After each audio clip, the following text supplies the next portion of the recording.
Never Boop a Princess. Written by Natural Born Derby. Chapter 1. The SS Luna. Nervous? Bolt asked. I glanced down to him.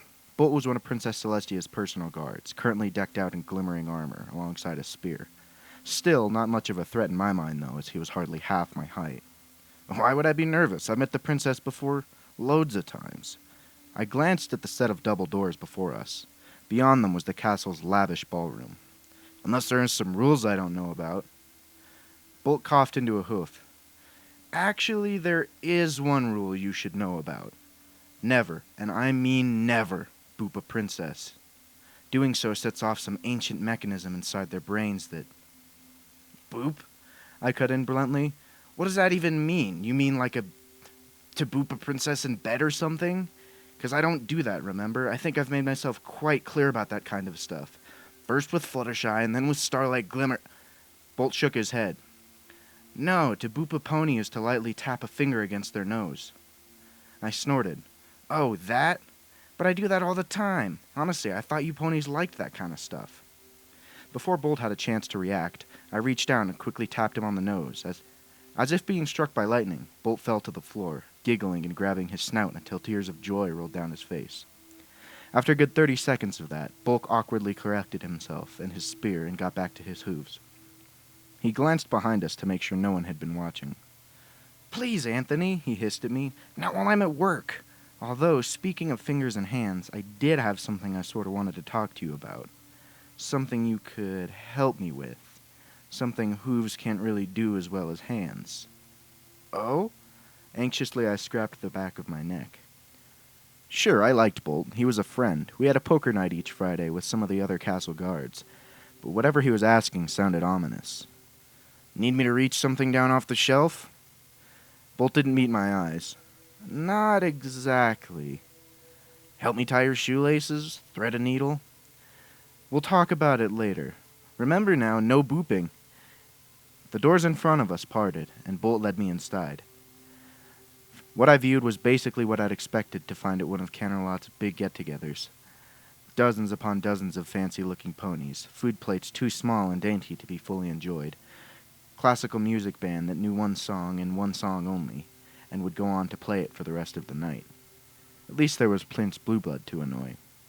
As I stood in line to greet Celestia, with my party gift in tow, a book entitled 1001 Pictures of Thrones Throughout the Ages, I kept my eyes on Blueblood until he caught sight of me and I ushered him over.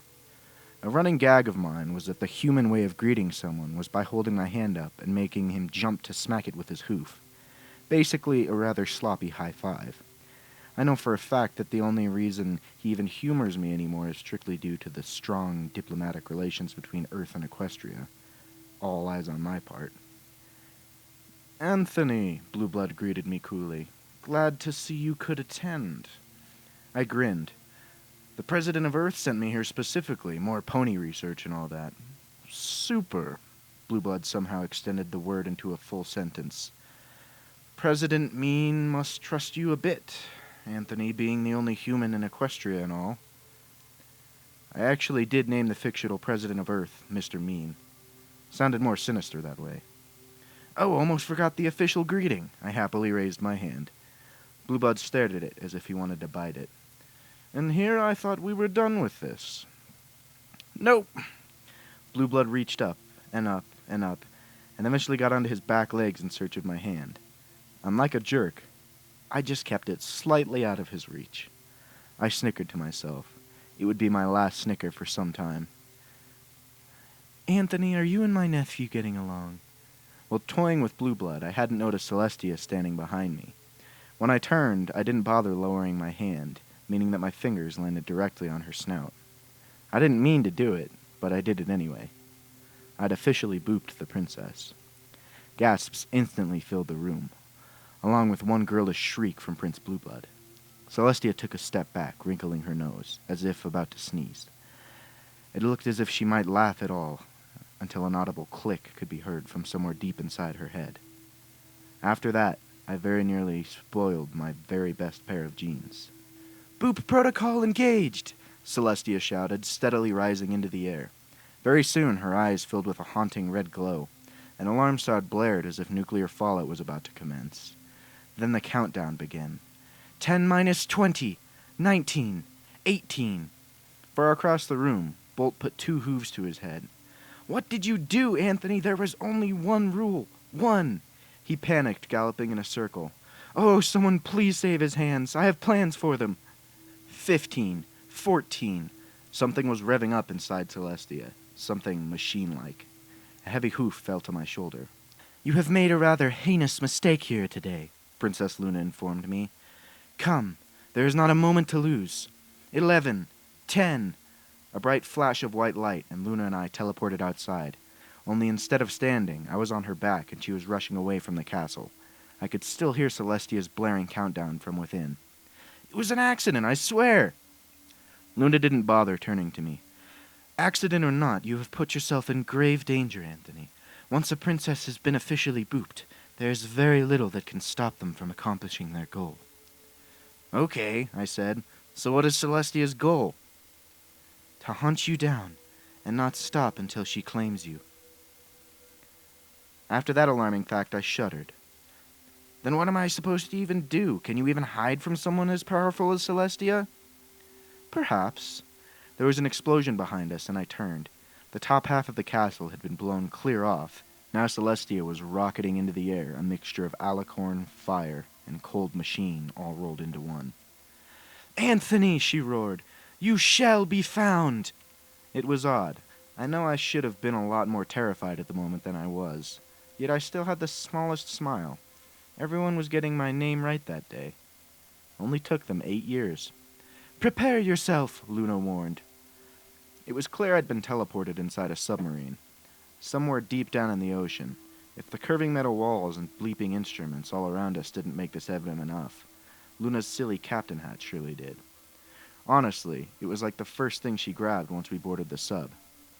These ponies love any excuse to dress up. Luna marched to the sub's control panel and took a seat. She busily fiddled with some knobs.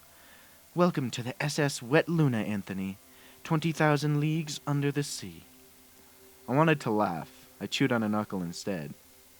"The SS Wet Luna? Little suggestive, isn't it?"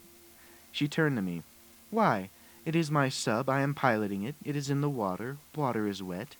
Therefore my sub is wet. Therefore, Wet Luna." She furrowed her brows.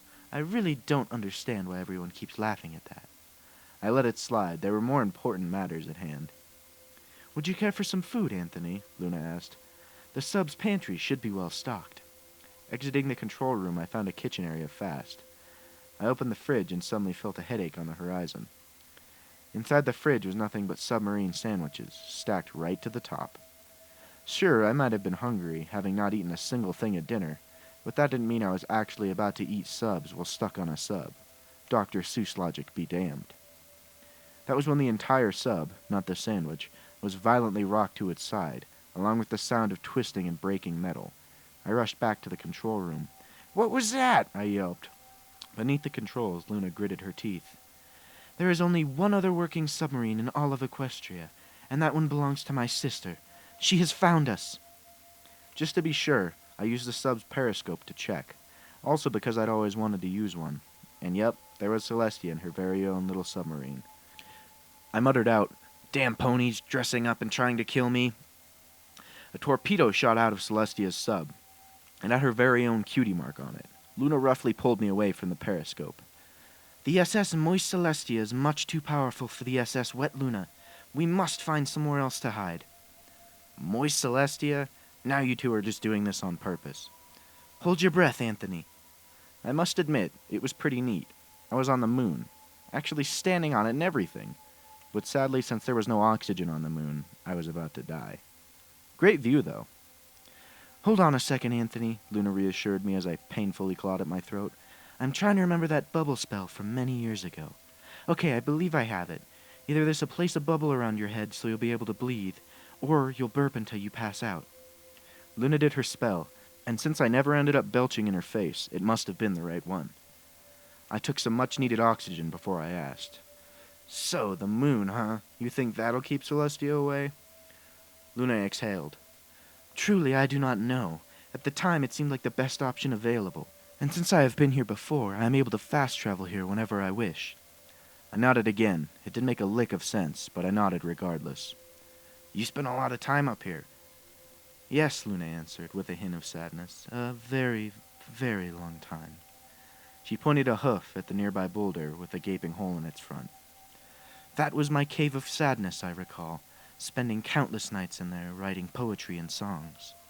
I pointed at a similar cave next to it. And that one? My cave of even more sadness, right next to my cave of infinite sadness.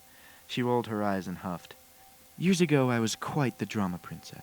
I pointed at yet another moon cave. Is that also another sadness cave? She shook her head. Nay, that one holds my immense rock collection. You might not know this, Anthony, but there are an awful lot of rocks on the moon. I had no idea. Yes, my egg-shaped rock collection is quite vast. Indeed. For a time we stood in silence until Luna strolled away from me. Where are you going? To the prophecy, of course, was her bizarre reply. I ran behind her as she marched up a short hill. She went on to explain, Being a creator of my dreams, I rarely have many of my own while banished on the moon. But I had one single dream, night after night after night. She held out a hoof, indicating the large expanse of land before us.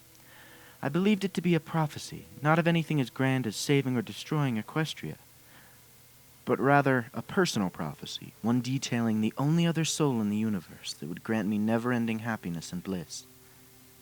I was in shock by what I saw. Etched into the very surface of the moon was a picture hundreds of feet wide and tall, and there was no mistaking what it was meant to depict. Me. In the picture, I was even wearing my favorite Dunkin' Donuts shirt and giving my thumbs up to the viewer, my horrifically dumb trademark pose from a few years back. In my dream, Luna continued on softly, the figure below and I continue to live a wonderful life together, full of laughter and adventure, with endless, limitless amounts of love.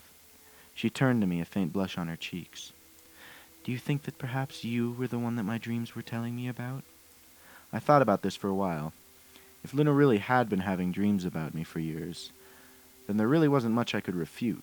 I mean, heck, there was a giant picture of me on the surface of the moon for Celestia's sake. Then I saw the name etched at the very bottom of the picture. All thoughts of never-ending Luna love slipped away from me. Ananthony? You wrote Ananthony? That is the name from my dreams, Luna explained. Are you not the same person? I told her thickly. No, I am not. Anon and Ananthony are two very different names. Then a rather enraged-sounding voice. You can't hide forever, Anthony! Oh, pooh, Celestia was back, somehow. Together, Luna and I rushed to the bottom of the hill. I searched for Celestia and found her headed straight for us in the vast emptiness of space. Piloting a... Oh, come on now. Is that Celestia in a rowboat? I asked, angrily paddling towards us in the vast emptiness of space. Luna didn't stop to care. Kennerlot's space program had a very limited budget. All of our extra funds go to rebuilding cities and towns once villains have destroyed them, and near the manufacturing of solid gold crowns and trinkets.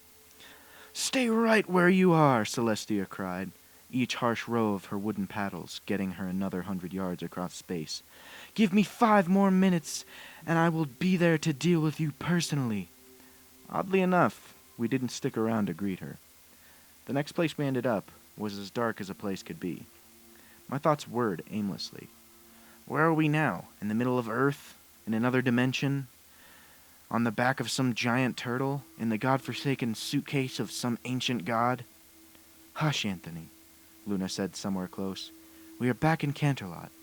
What? Why? That doesn't really seem like the best place for me right now. I'm afraid I ran out of places to go at the moment. We are underneath my bed in the bedroom. This is also a place I tend to hide when Celestia gets mad. I heard a faint crunching sound. What was that? I found a cracker on the floor I must have dropped earlier. And suddenly there was light. Celestia had ripped the bed right from over top us, throwing it directly onto a wall. Never in all my years in Equestria had I seen her so enraged. Teeth clenched, veins popping, mane and tail literally made of fire. You dare, Boopa Princess? About that. You see, it was sort of an accident. without asking her if she's a good pony and scratching her behind the ears? What?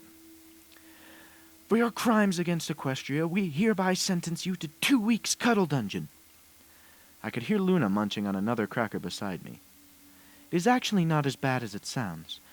Truth be told, it's more of a basement than a dungeon. I sighed what remained of my soul onto the carpet. I really started to hate this place. 2 weeks later. You promise you won't tell anyone? I asked. Bolt nodded. He wouldn't take his eyes off my hands. I promise, honest. I pinched the bridge of my nose with my fingertips. I couldn't believe I'd actually agreed to this. Okay, but just once, and super quick. You got it! Bolt spread out along his bed, jamming his hooves beside his mouth to keep me from squealing. Steeling myself as best as I could, I took a breath and did the nasty bead. Yes, I actually did it. I rubbed Bolt's soft, round belly, as if he was nothing more than a puddle of giggling, twitching pony parts. All in all, it took less than 20 seconds. Thanks, Bolt whimpered out, close to dozing off. I really needed that.